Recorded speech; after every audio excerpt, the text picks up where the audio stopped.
couple things. We are recording now. I knew I was going to forget. Thank you. Are welcome getting started. We're going to go over quickly just what the training agenda is. You can either for our Q&A put your questions in the chat where Lauren will be monitoring that, or hold them until the end when we can go over it in a more interactive fashion. So you know, the way that we like to conduct our training is just with a little housekeeping. We do want you to ask those questions. We do want to, those questions, if we can't answer them, we're going to put them in what we call a parking lot. We expect you to try to eliminate as many distractions as you can. And I'm going to circle back to why that's important. Note anything that's exciting, important, something that is a wow moment or a what's up. That means that maybe I'm going to demonstrate something that you're not really sure why we're doing that, or we have a question. So we've got some subject matter experts on the phone here too that will be able to answer those questions. Looping back to that second check mark, the beach. Adult learners are distracted every 87 seconds. So it is okay to say, Amanda, I was at the beach when you went over that. Can we go over it one more time? It's just something funny, but we identify how to train adult learners, we do recognize that on a virtual call, sometimes that's a little difficult. So I think without, this is what we're going to go over for training. We're going to talk about your welcome email, setting up your account, navigating to the application, how we're going to access it, review it, all things that are pertinent to you being able to see your application, accept your application, submit your application, and then monitor the status of it. And without further ado, I am going to jump into the demo. So let's have a thumbs up in the chat if you guys are all set and ready to see our new solution.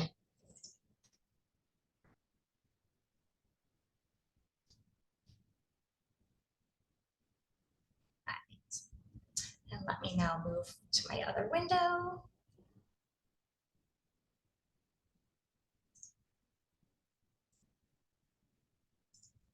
Here we go. And let's just make sure.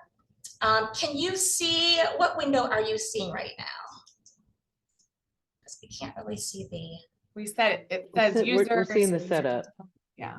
Mm-hmm. Okay. So that is not that one.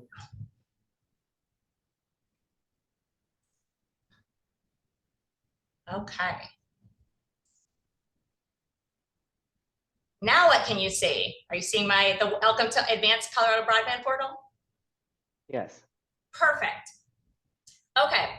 Well, first things first. Before you see this, you are going to be receiving an email. I'm not sure if that has gone out already or if it will be going out, but I want to show you what that process looks like. When you get when you check your email box, you're going to receive an email that's from CBO Grants. And I have set this up to walk through so you can actually see what that will look like. It won't say sandbox, but it will say welcome to CBO Grants. In this email, you have some specific instructions to set up your account if you haven't done that already. All you do is simply click on that hyperlink. You're going to jump into right to this portal page, and now you're going to create a new password for your username, and it's essentially going to have some restrictions, what it needs to include, and you're going to confirm that password. Pretty simple, definitely intuitive. One thing that you need to know though is if you do not click on this email within 48 hours and you do not set it up, you will have to do this all over again, and you're going to have to contact the administrator to have them send out a new password reset. So just want to call that out. It's very important that you get in here and you set up an account within the first 48 hours of receiving an email. If not, don't worry about it. There's just a few more hoops that we have to go over. Now, once you are in here and we put our new password in, let's just do this really quick. Password. Two things that you're going to want to do. We're going to want you to bookmark this page that's right here. Sometimes it's hard to navigate back to the portal URL. So we want you to get in the habit of bookmarking this page so you have it easily accessible to come back to. Because as you're going to see through this training process, you are going to be able to save, come back again. You're going to be checking statuses. So you're going to be back and forth within this portal quite a bit. So remember, bookmark this portal, and there we go. Easy enough, right? Got through the first thing. The next part of our training is going to consist of this home page and kind of walking you through what this portal looks like. As you can see, we've got 3 tabs at the very top here. What's underlined is going to be the active tab. So here on our home page, this should look very similar to when you first actually, through Zoom grants, applied for that initially. So it will outline the mission here. It will give you the description, some hyperlinks, and some who to contact at the very bottom of this. Meant to be user-friendly, meant to be visually appealing. The next portion, which was going to be the actual functional part of this portal, is the applications.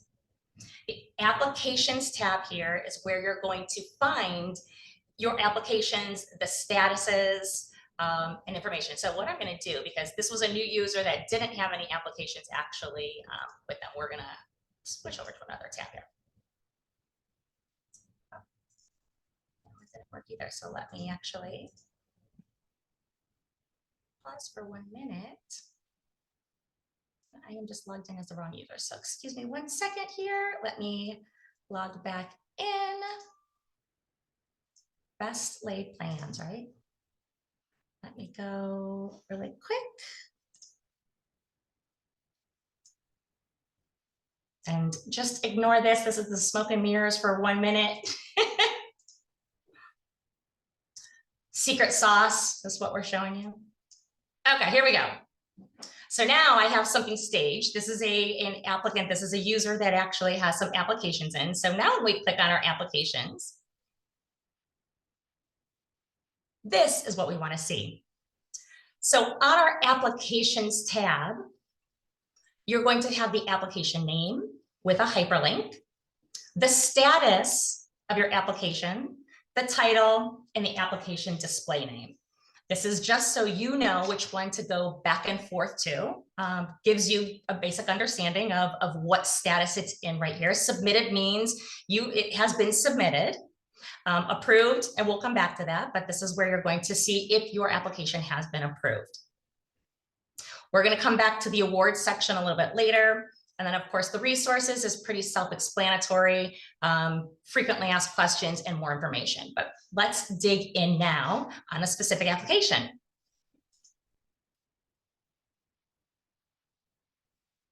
So once the application has been submitted and we've already had somebody review it, you are going to receive this, this notification. And we're going to look at this application and see that it is in a submitted status. But now we have to decide whether or not we're going to accept this award. So the first thing you're going to see as part of the flow is whether or not you'd like to accept this award. If there's a reason you're not going to, simply click here, highlight the no, and you can press yes. That would be the end of the demo. So we're not going to do that on this instance. Here, we're going to click yes. And as you can see, as part of our flow, it's going to walk you through the next steps in order to complete this portion of it. Some of this is already pre-populated, and that was just for sake of you not having to watch me type incorrectly. I'm a hunt and pecker. So we're going to walk through a few of those pre-populated fields. The responsible administrator name, the responsible administrator title, and let's actually change this. That's his name. The UEI number that you'll fill out right here, that is a required field. And what I mean by required field is that anything that has a red asterisk on the field means it's a required field. It has to be filled out because if you try to save without filling these fields out, you're going to get an error message. Make sense?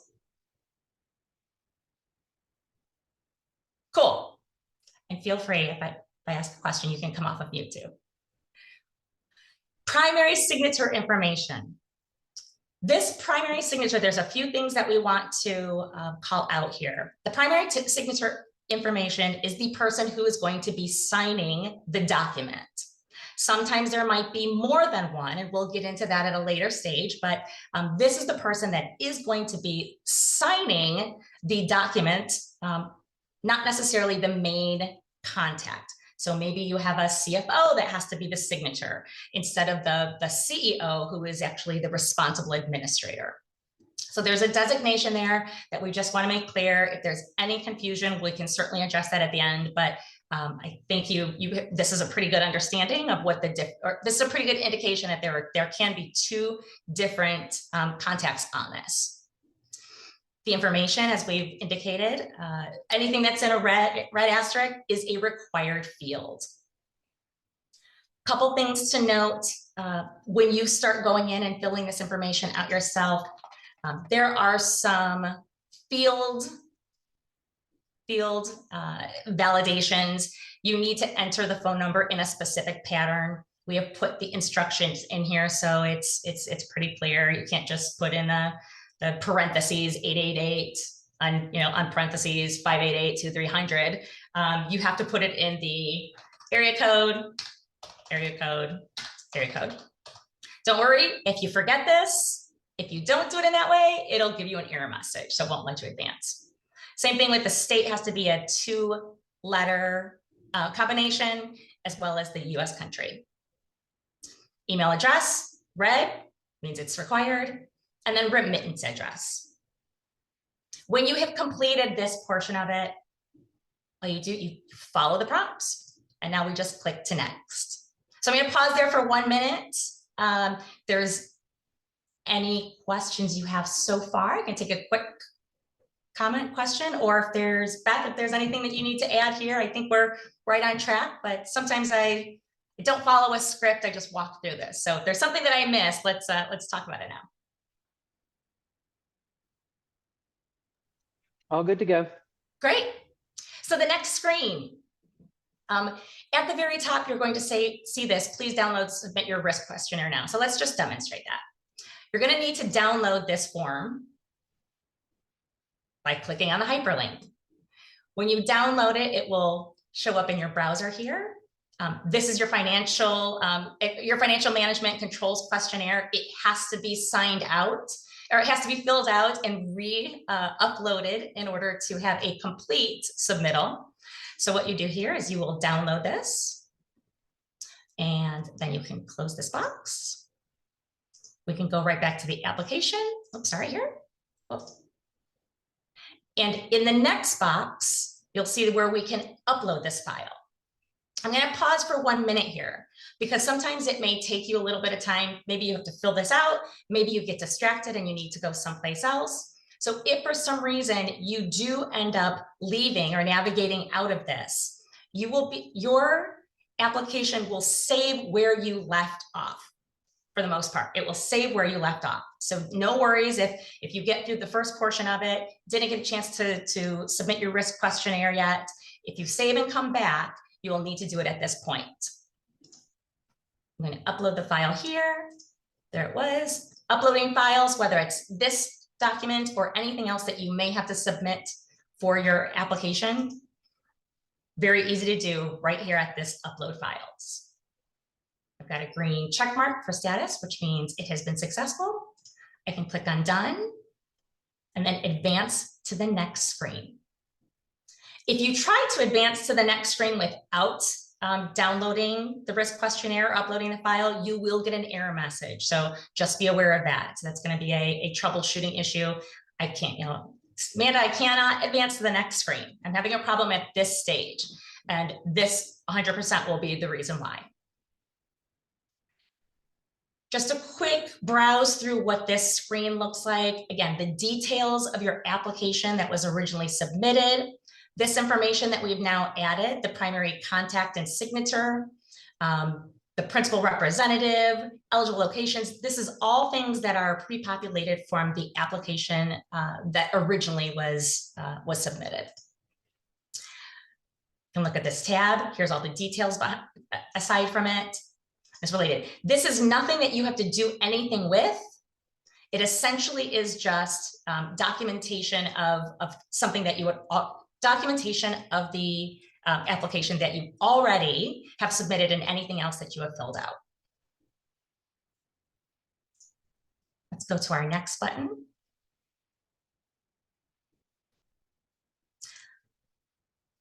This is where we start having some fun.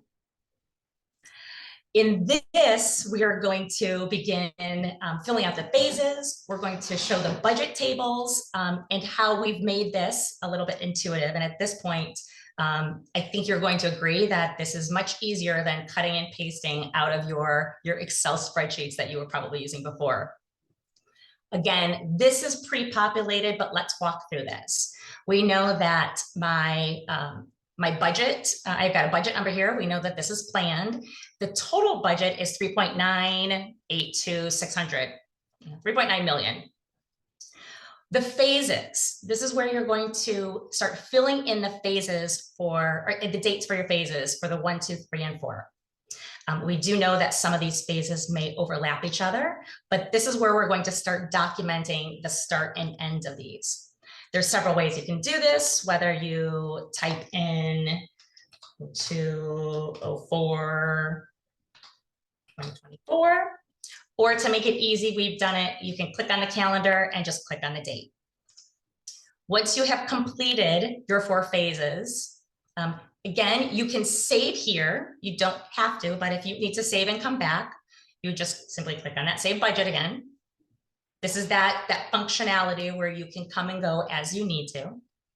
If you come back to it, you're going to want to start, okay, now let's start working on how we are going to allocate our funds through the phases.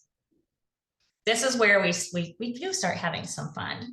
And my math skills aren't great, but I'm sure you are much more proficient in this. A couple of things we want to call out on here. There are validation rules in this table, which means if your planning total, which is, for example, this aerial installation, is $560,060, and it does not, you add these up, actually clear this here so you can see that it's a 0 instead of that. And I add these up, and we're going to spread these through the 4 phases. Maybe you're going to use all of this in phase 1. Maybe in phase, you're going to do half and half between phase 1 and phase 3. You would simply take that 560,000, divide it by 2, or divide it by 4 to get your phase total. I'm going to use an easier calculation here, and we'll do the $12,000 budget for pole inspection fees and assume that we're going to divide this between the 4 phases.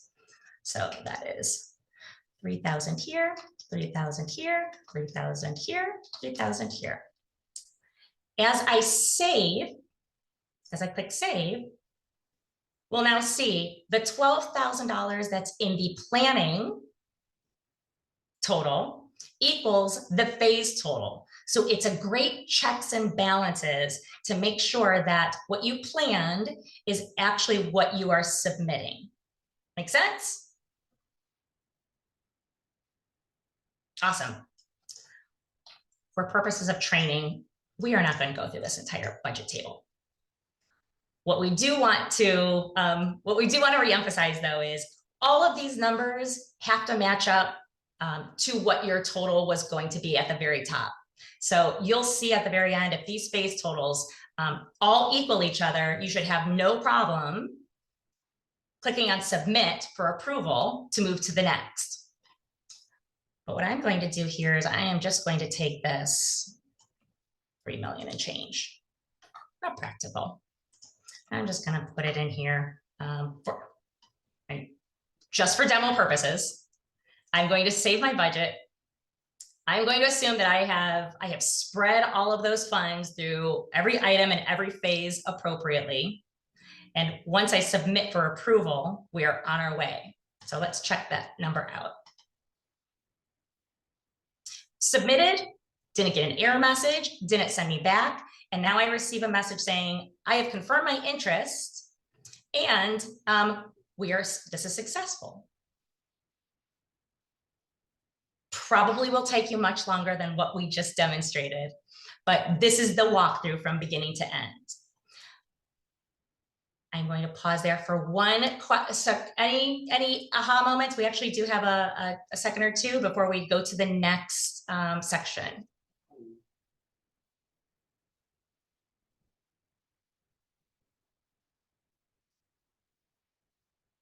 Okay, great. So let's pretend we want to know we want to check the status of our application. Simply log back in that URL that we had bookmarked. Click on our applications and let's find out what is happening right now. So it looks, again, my application is still submitted. Maybe there's an instance where you have more than one application. This just demonstrates that we actually have one that is approved. So we can click on this one on the approved. This one actually was that oh, that's interesting. You've confirmed that you're not interested in this one. Maybe it was a different application fund and you didn't want to accept that award.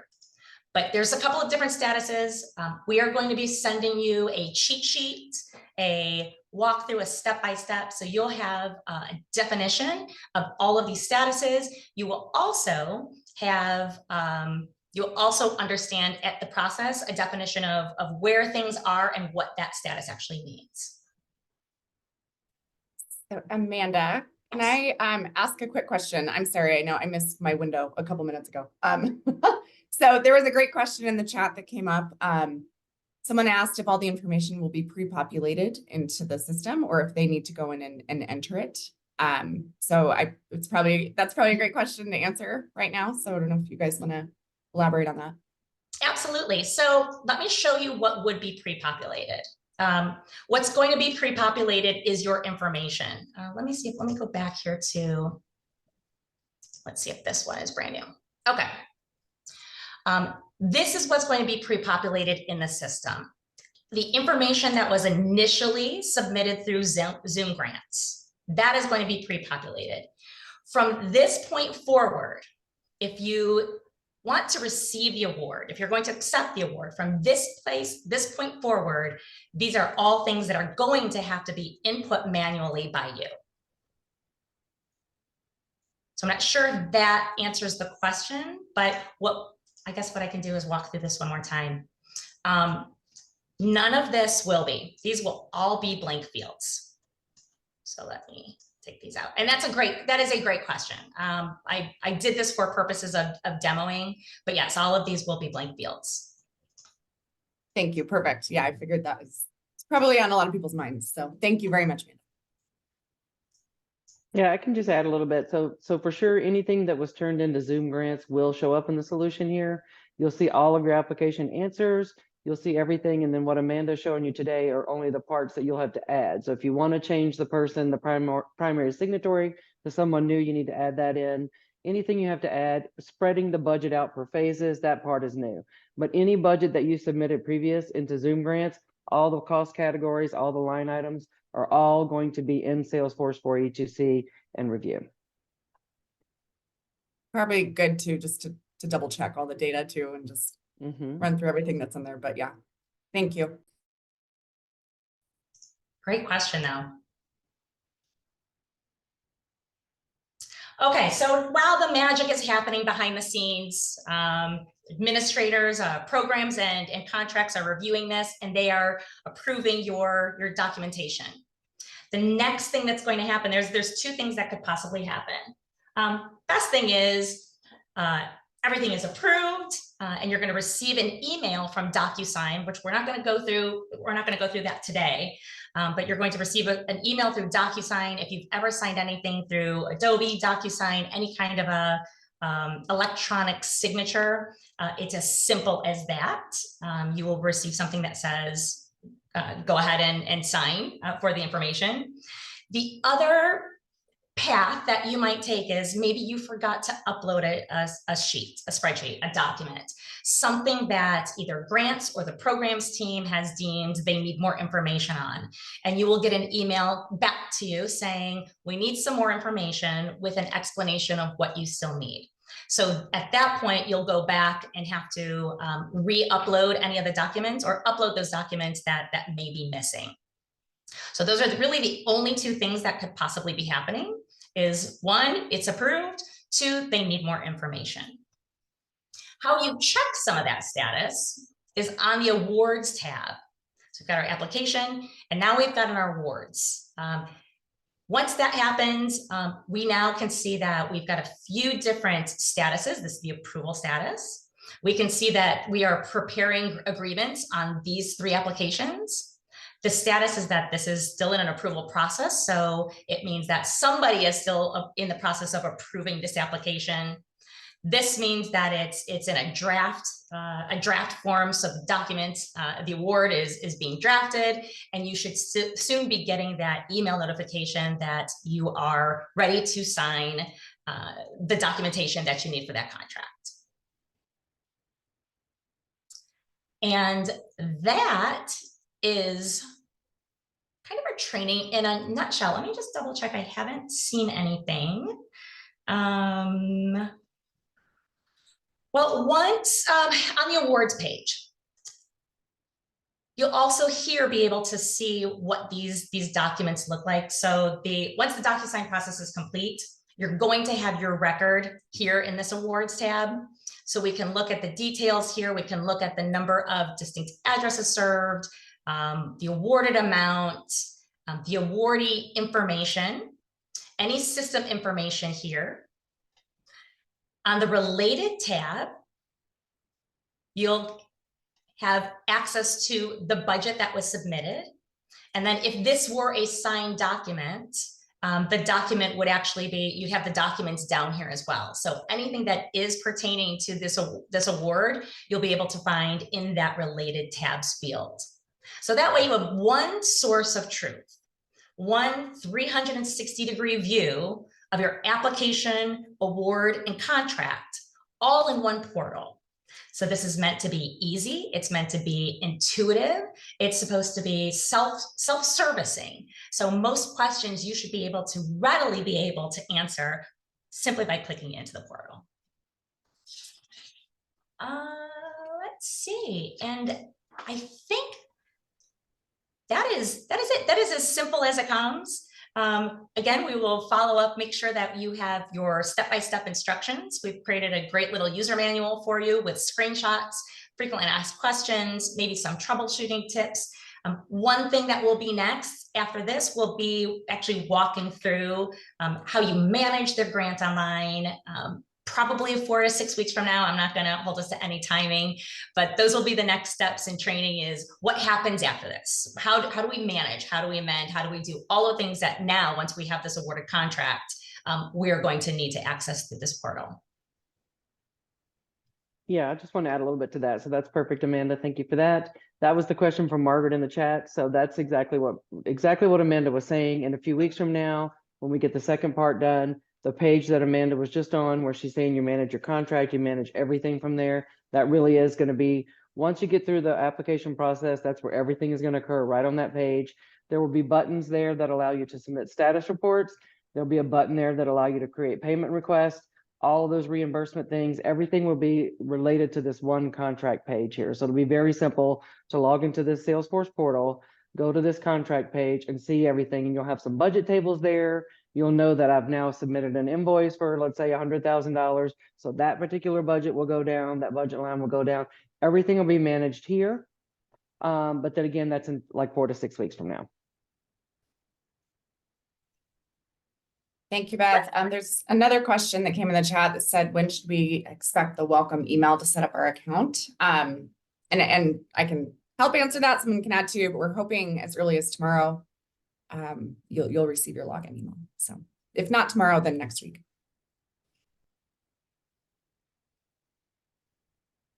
Let's see, another question came in the chat. Do our addresses need to match our SAM registration and W-9 info in the portal account? Does anyone know the answer to that one? Oh. But a parking lot, we'll get back to you on the question. That'll have to be a parking lot question. I don't think it's something that I can answer, but we can certainly get back to you with the answer on that. Okay. Yeah, Christy, we'll get back to you, okay? A reminder, you should have registered in VSS as part of your application process, and that will also have some addresses. So we'll double check and make sure. Can you think of a reason why your address, or could you explain why your address in this may not match what we would have on your W-9 and VSS? Your W-9 and your VSS, which is the vendor self-service, Colorado vendor self-service system, might be different. I unmuted if that's okay. I'm Christy from the city of Loveland, and we just have multiple office locations. And I just wanted to ensure that we know which location we need to input into the portal for the remittance and all of those sorts of things. That we should be adding the SAM.gov registration location if it's imperative that that matches, or if we can add our actual Pulse office location as the remittance location. Yeah, thanks. Does that make sense? It does. Sorry. It does. We'll take it back and think on it, make sure that we're validating everything correctly. So thank you. That's a great thing to bring up. I appreciate that. Thank you, Allison.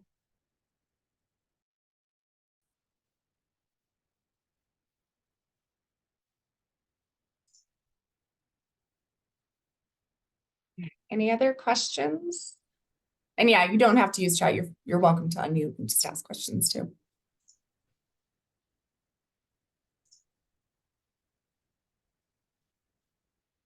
Okay, maybe we've answered them all. Yeah, so we'll take a couple minutes. I'd love some feedback. Does this seem something easy to use? Are you excited about being able to get in here and have this self-service option? Even just some feedback would be great to know. What do you anticipate any challenges being?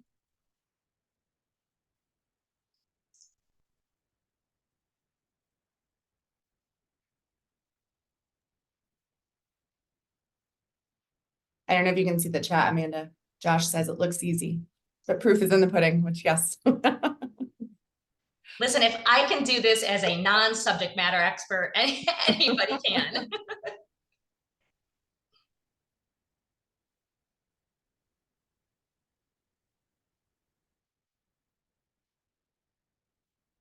Well, this is fantastic, Josh. Now I'm looking at the chat. Josh, I've logged in as you a couple times, doing some QA on this. So I know from your perspective, I've logged in as you, and it was very easy to complete. Like I said, you can just go ahead and do it for me.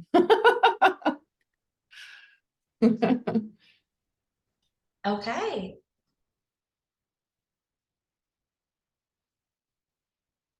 Well, Lauren, I think we're good. I think our next steps are, we'll make sure that we get the welcome emails that come out. And again, just a reminder, they're going to look like this. It's going to come from this welcome to CBO grants. Some troubleshooting there, double check to make sure it hasn't gone into, check often, double check that it hasn't gone into spam. When you do get it, it's that 48 hours. If you try to click on this after 48 hours, all you're going to do is it's going to ask you to reset your password. It's no problem. Administrators will take care of that. But when you do reset your password, again, make sure to do that within 48 hours.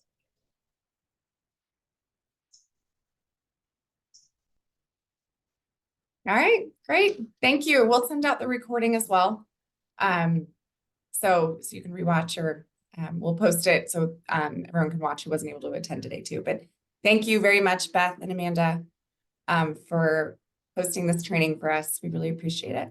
And as always, reach out to anybody on the broadband office staff if anybody has questions. Thanks, everyone. Thanks, everyone.